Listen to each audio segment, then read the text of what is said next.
샬롬, 효선의 과학교실입니다. 이번 시간에는 대구 코로나 이후 달라진 신천지의 포교법에 대해서 알아보겠습니다. 실제 사례인데 저는 공문역 근처에서 포교를 당했습니다. 비영리 단체이고 간단한 설문조사를 요청하셨습니다. 설문조사를 마친 후 다음에 다시 만나서 인터뷰를 하고 싶다고 말씀하셨습니다. 저는 비영리 단체를 도와주고 싶은 순수한 마음에 이를 수락하였고 제 이름과 전화번호를 말한 다음에 헤어졌습니다. 그런데 헤어지고 난 다음에 마음에 걸리는 점이 두 가지가 있었습니다. 먼저 첫 번째는 설문조사 결과에 아무 관심도 없었다는 점입니다. 설문조사를 했으면 통계를 내고 이를 통해 나온 데이터를 유의미한 곳에 활용해야 하는데 이분들은 설문조사 결과에는 전혀 관심이 없어 보였습니다. 그리고 두 번째로 마음에 걸리는 점은 사람 간에 선이 없다는 점이었습니다. 저는 다른 사람의 핸드폰 배경화면을 함부로 보지 않습니다. 타인의 영역이고 함부로 침범하면 안 된다는 생각에 당연히 보지 않습니다. 그런데 이분들은 제가 핸드폰 배경화면이 어머니시거든요. 어머니가 너무 예쁘시니까 여자친구인 줄 알고 여자친구가 너무 예쁘다고 하셨습니다. 저는 이때 너무 기분이 나빴는데 처음 보는 사람이 함부로 제 영역에 들어왔기 때문에 기분이 너무 나빴습니다. 그리고 여기에 이어지는 생각이 저를 포기하신 분들이 20대 후반 여성 3분이셨거든요. 남들은 20대 후반에 취업하기 바쁘고 자기를 하기도 바쁜데 지금 그 시간을 쪼개서 이 비용을 단지를 하고 계신 거잖아요.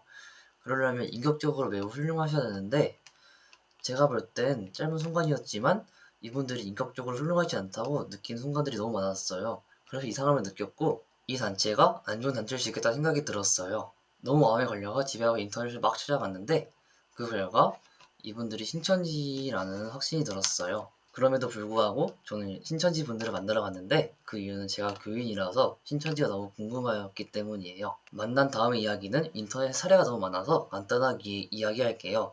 제 개인정보를 물어보셨고 그 내용들을 패드에 다 기록하셨고 마지막에는 성경 공부를 제안하셨어요. 여기서 대구 코로나 이후 달라진 신천지 모습이 나오는데 성경 공부를 중화하는 데가 신천지라는 단체라고 먼저 말씀을 하시더라고요. 제가 생각해봤을 때 그 이유는 첫 번째로 법원의 판결 때문이에요. 법원에서 사람을 속여서 신천지에서 성경 공부를 하게 만드는 신천지의 모락 전도를 위법으로 판결했어요. 따라서 이제는 신천지인을 숨기고 성경 공부를 시키면 법적으로 문제가 되기 때문에 더 이상 신천지임을 숨기고 성경 공부를 시킬 수가 없습니다. 그리고 두 번째로는 인터넷상에 너무 많이 퍼졌기 때문이에요. 신천지임을 속이고 포기에 성공하더라도 포기를 당한 사람이 인터넷에 좀만 검색해봐도 아 내가 속한 단체가 신천지구나 를 쉽게 알 수 있을 정도로 대구 코로나 이후 신천지에 관한 정보가 많이 퍼졌어요. 그리고 인터넷에는 신천지에 관한 여론이 매우 부정적이기 때문에 이제는 오히려 신천지 쪽에서 본인들이 신천지라고 먼저 말을 한다고 생각해요. 그런데 저는 신천지인을 밝히더라도 지금의 포교 방식에는 큰 문제가 있다고 생각해요. 먼저 비영리 단체로 사람들한테 접근을 하는 방식에 문제가 있어요. 아무 의미 없는 비영리 단체 이름으로 사람들한테 접근한 다음에 신천지임을 밝히고 있거든요. 이게 문제냐면 처음부터 신천지라는 걸 밝혔으면 가지 않았을 텐데 비영리 단체 이름으로 사람들한테 접근한 다음에 신천지임을 밝히기 때문에 이는 문제예요. 허울뿐인 비영리 단체에 가면을 쓰고서 전도를 하는 건데 이는 거짓말을 해서 타인의 시간을 뺏는 행위이므로 큰 문제가 있습니다. 개인정보를 다 말하게 한 다음에 신천지를 밝히는 것도 문제라고 생각합니다. 그리고 두 번째로는 타인에 대한 사랑이 없어요. 인터뷰를 할 때 제가 집에서 노원까지 가는 걸 당연시 여기더라고요. 제가 노원이랑 좀 떨어진 곳에 살거든요. 그리고 아까도 말했듯이 핸드폰 배경화면을 자꾸 보고 카톡을 너무 자주 하는 등 타인에 대한 선이 없었어요.